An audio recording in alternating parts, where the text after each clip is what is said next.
Viens Gilgamesh, sois mon bien-aimé. Laisse-moi me réjouir du fruit de ton corps. Et moi, que devrais-je te donner si je te prends pour épouse? Sois mon époux, et je serai ton épouse. Devrais-je te donner de l'huile et des vêtements pour ton corps? Je te donnerai un char de lapis-lazuli et d'or. Devrais-je te donner du pain et de la nourriture? Ses roues seront en or, et ses cornes en elmechou. Mais quelle nourriture et quelle boisson devrais-je te donner qui conviennent à ta divinité?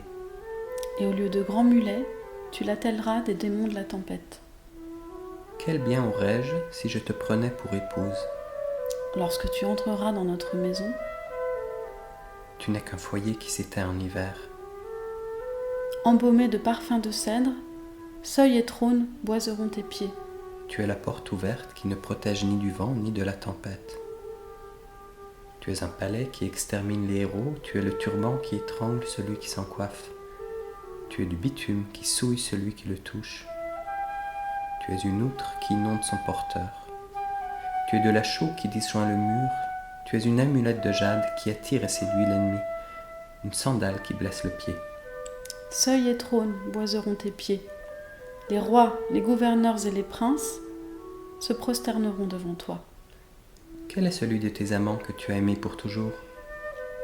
Viens que je te raconte les malheurs de tes amants.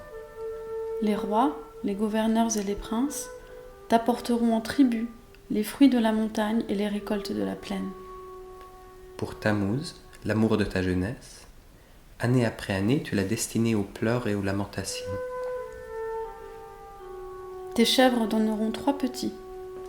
Tu as aimé Lalalou, au plumage multicolore, tu l'as frappé, tu lui as cassé les ailes et maintenant il erre dans les bois. En se lamentant, il crie « Mes ailes, mes ailes !» Tes brebis des jumeaux. Tu as aimé le lion, à la force parfaite, mais tu as creusé pour lui 7 et 7 fosses. Tes ânes porteront plus de charges que des mulets. Tu as aimé le cheval qui ne craint ni le combat ni la course, mais tu l'as soumis au fouet et à l'aiguillon. Tu l'as condamné à courir 7 doubleurs par jour et à troubler l'eau avant de s'en abreuver. Les chevaux de tes chars n'auront pas de rivaux à la course. Sa mère, Silili, sans cesse pleure et se lamente pour lui. Ton bœuf sous le joug n'aura pas d'égal. Tu as aimé le berger qui chaque jour t'offrait le pain, qui chaque jour te sacrifiait des chevreaux. Tes chèvres donneront 3 petits. Tu l'as frappé et transformé en loup. Ses compagnons maintenant le pourchassent et ses propres chiens lui mordent les jambes. Seuil et trône boiseront tes pieds.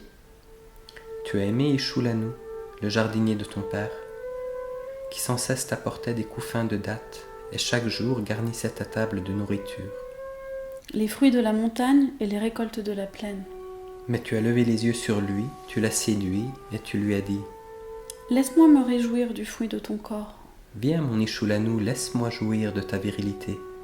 Viens Gilgamesh, sois mon bien-aimé. Avance ta main, touche les charmes de mon corps. » Mais Ishoulanou t'a répondu Qu'attends-tu de moi? Ma mère n'a-t-elle pas cuit et moi n'ai-je pas mangé de son pain pour que je mange le pain de la honte et de la malédiction? La hutte de roseau peut-elle protéger du grand vent? Lorsque tu entreras dans notre maison, Lorsque tu as entendu ces paroles, tu l'as frappé et l'as transformé en talalou.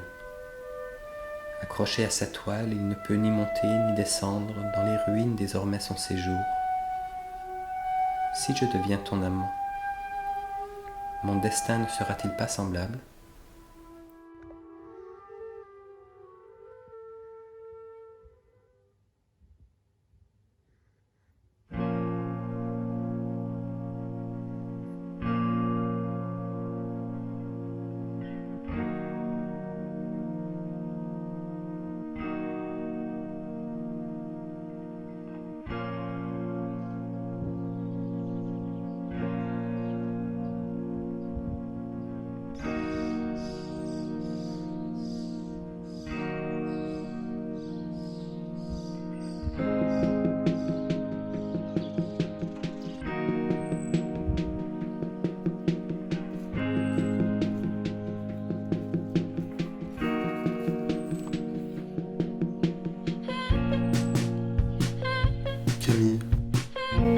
Perdigan. Si nous étions jamais séparés,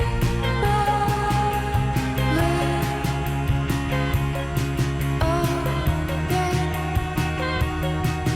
disgrâce. Si nous étions jamais séparés,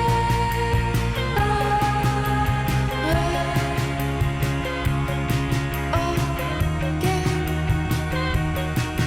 disgrâce.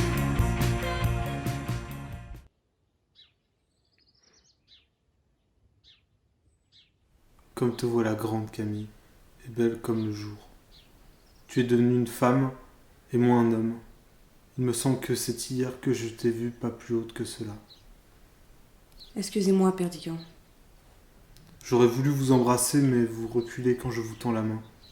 Ainsi l'amour peut voler un baiser, mais non pas l'amitié. L'amour ni l'amitié ne doivent recevoir ce qu'ils ne peuvent rendre.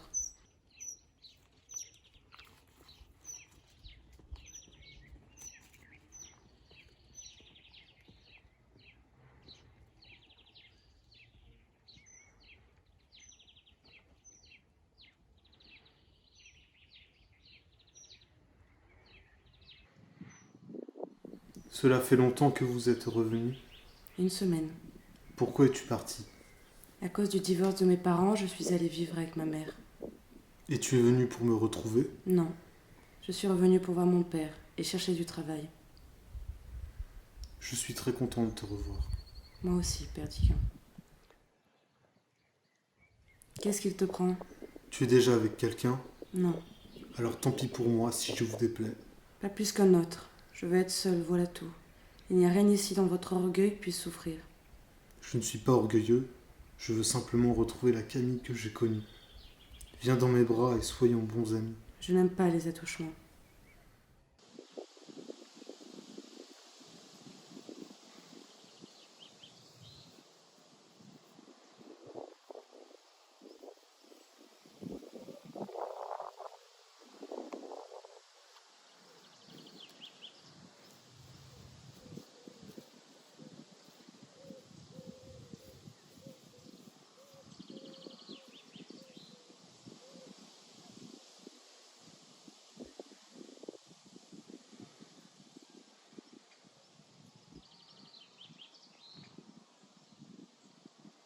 Tu ne veux vraiment pas me donner ta main? Que crains-tu de moi? Tu ne veux pas que nous soyons ensemble? Eh bien, nous ne soyons pas ensemble. Est-ce une raison pour nous haïr? Je suis bien aise que mon refus vous soit indifférent. Il n'est pas indifférent. Ton amour me donnait la vie. Ton amitié me consolera. Laisse-moi espérer que notre vie passée n'est pas morte à jamais dans ton cœur. Je peux encore partir. Je ne veux pas entretenir ton amour. Pourquoi? C'est mon secret. Très bien. Puisque c'est comme ça, je m'en vais.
Rosette, Perdican?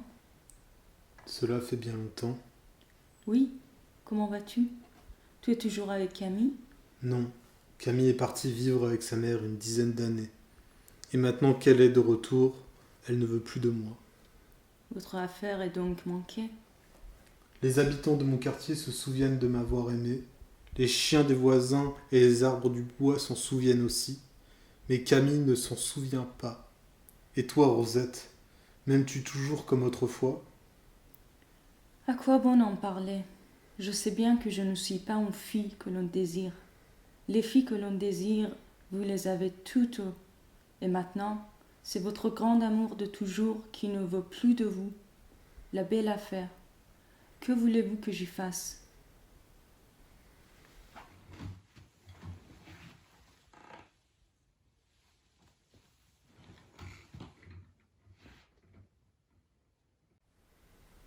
Je t'aime, Rosette. Toi seul au monde n'a rien oublié de nos beaux jours passés. Donne-moi ta main. Je suis désarmée face à toi. Perdican, laisse-moi. Sais-tu ce que l'amour, Rosette? Écoute, le vent se tait. La pluie du matin roule en perles sur les feuilles séchées que le soleil ranime. Par la lumière du ciel, par le soleil que voilà, je t'aime. Tu veux bien de moi, n'est-ce pas? On n'a pas flétri ta jeunesse. On n'a pas infiltré dans ton sang vermeil les restes d'un sang affadi. Te voilà jeune et belle dans les bras d'un jeune homme. Rosette, sais-tu ce que c'est que l'amour? Je vous aimerai. Mais je vous aimerai comme je pourrai. Oui, comme tu pourras. Et tu m'aimeras mieux que ces pâles statues qui ont la tête à la place du cœur. Tu me flattes, Perdican. Je ne mérite pas tant d'attention. Tu n'es pas une fille que l'on désire, qui nous séduit et nous fait courir un marathon pour un tendre regard ou une main tendue. Mais tu sais ce que disent les bois et les prairies, les tièdes rivières, les beaux champs couverts de moissons. Viens avec moi, Rosette. Nous prendrons racine dans la sève du monde tout-puissant.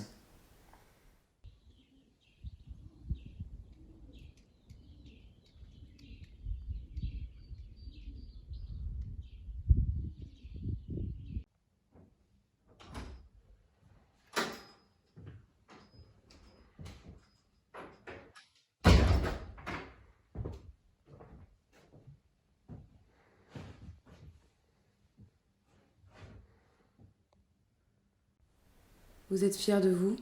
Vous pensez pouvoir me rendre jalouse? Personne n'est dupe de votre petit stratagème. Je sais que tu m'aimes encore, Camille. Peu importe si je vous aime ou non. Depuis près de 10 ans que nous avons vécu éloignés l'un de l'autre, vous avez fait l'expérience de la vie. Je sais quel homme vous êtes, et vous devez avoir beaucoup appris avec un cœur et un esprit comme les vôtres. Dites-moi, avez-vous eu des maîtresses? Pourquoi cela? Répondez-moi. J'en ai eu, Les avez-vous aimées? de tout mon cœur. Où sont-elles maintenant? Le savez-vous? Que veux-tu que je te dise? Je ne suis ni leur mari ni leur frère.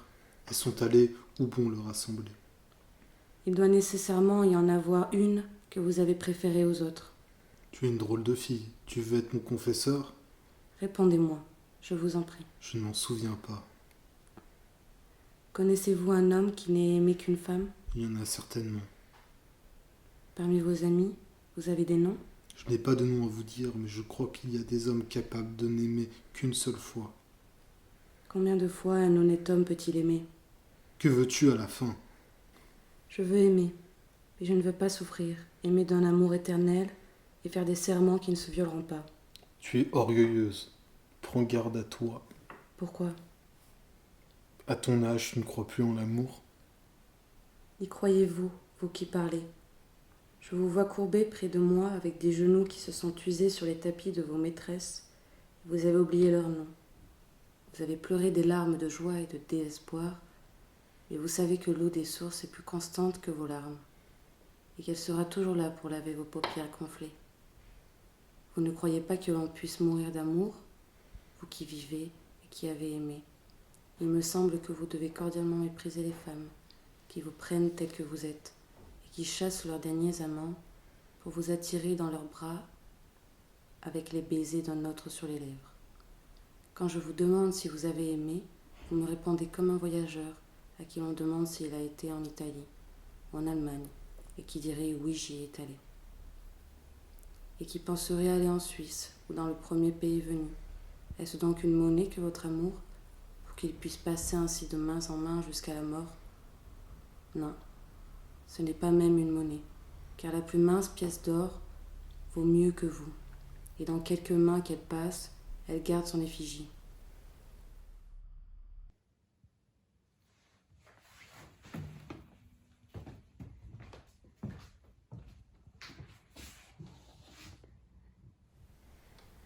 Que tu es belle, Camille, lorsque tes yeux s'animent. Oui, je suis belle, je le sais. Les complimenteurs ne m'apprendront rien. Tu es en colère? Oui, Quand tu me parles, je vois ta mère qui me paraît avoir eu sur toi une influence funeste. Es-tu sûr que si son ancien mari revenait lui tendre la main, elle ne tendrait pas la sienne? je ne crois pas. Eh bien, retourne chez ta mère. Et lorsqu'on te fera de ces récits hideux qui t'ont empoisonné, réponds ce que je vais te dire. Tous les hommes sont menteurs, inconstants, faux, bavards, hypocrites, orgueilleux, lâches, méprisables et sensuels. Toutes les femmes sont perfides, artificieuses, vanicieuses, curieuses et dépravées. Le monde n'est qu'un égout sans fond, où les phoques les plus informes rampent et se tordent sur des montagnes de fange. Mais il y a au monde une chose sainte et sublime. C'est l'union de ces deux êtres, si imparfaits et si affreux. On est souvent trompé en amour, souvent blessé et souvent malheureux, mais on aime.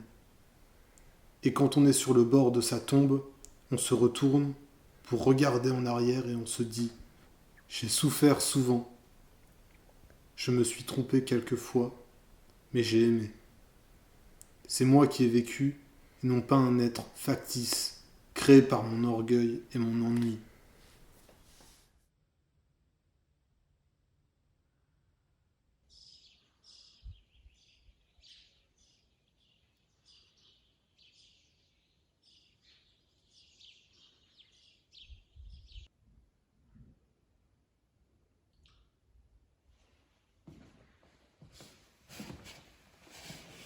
Insensés que nous sommes, nous nous aimons.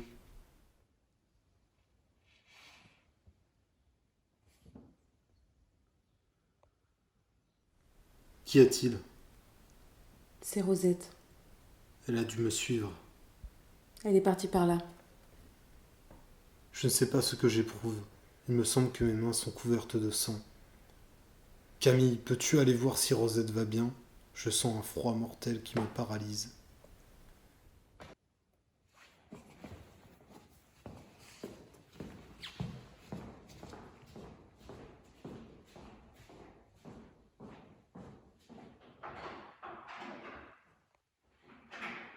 Je vous en supplie, ne faites pas de moi un meurtrier.